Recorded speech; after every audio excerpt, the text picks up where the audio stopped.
Sarah was introduced to me as a young woman that was battling breast cancer. Sarah told us that the cancer had progressed to a terminal state. Sarah reached out to me on social media and told me that her treatment was no longer working. I was incredibly touched. Sarah told us she did have a husband, James, as well as a 15-month-old daughter named Mindy.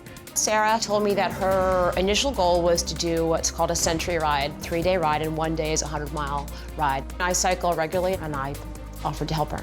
Sarah came and stayed with us. We definitely entertained her. We went out on the boat to see the flying fish. We spent most of the daytime riding bikes. Nights we would sit in our backyard and Brian would make dinner for us and Sarah and I would have some really deep talks. I have never seen Sarah without either a cancer scarf on her head or a wig. At one point she told me that she had a blood transfusion.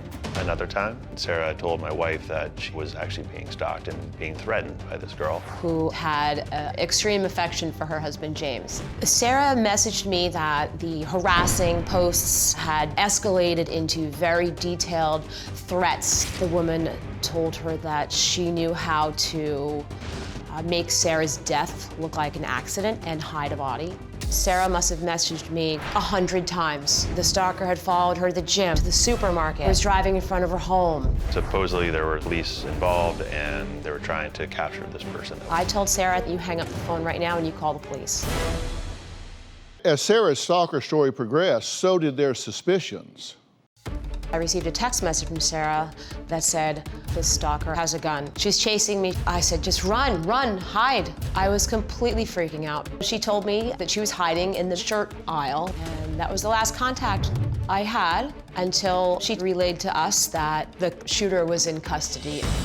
I had doubts that the shooting took place because we couldn't find any news record of it. I believed that my friend who was dying of terminal cancer was in a shootout. I was absolutely traumatized. We've got a friend that's in law enforcement and he was able to confirm that this never happened.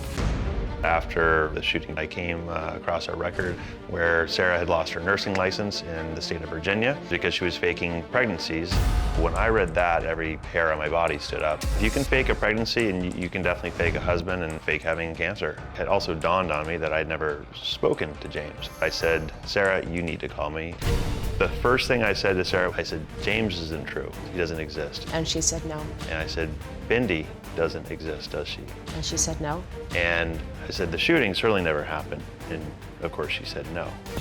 Then I asked her, is the cancer real? He said, do you have breast cancer? And she said, I do. Eventually led me to contact her family and they confirmed that she does not have cancer. I couldn't believe it. Shock, horror, embarrassment, and betrayal. Why would you want to bring harm to someone who was so kind and so supportive of you? Like, why would you do this to me? It's one thing for Sarah to have taken advantage of my wife and her kindness. It's just horrible that she's reached out to girls that truly are sick, and it's just gut-wrenching to me. There are more people that do this kind of thing than you can imagine. It's really sad, but it's true, and they victimize people that are willing to help, people that open their minds, open their hearts, open their homes, open their wallets. And that's what happened to you, right? 100%, yeah. I feel completely violated. I feel preyed upon. I feel stalked by her. I mean, I'm humiliated. What pulled it at y'all's heart when you first got sucked in by this? I felt I had an opportunity to change someone's life for the better. And you say that she sent you photos of a brain scan. She did, yes. Right?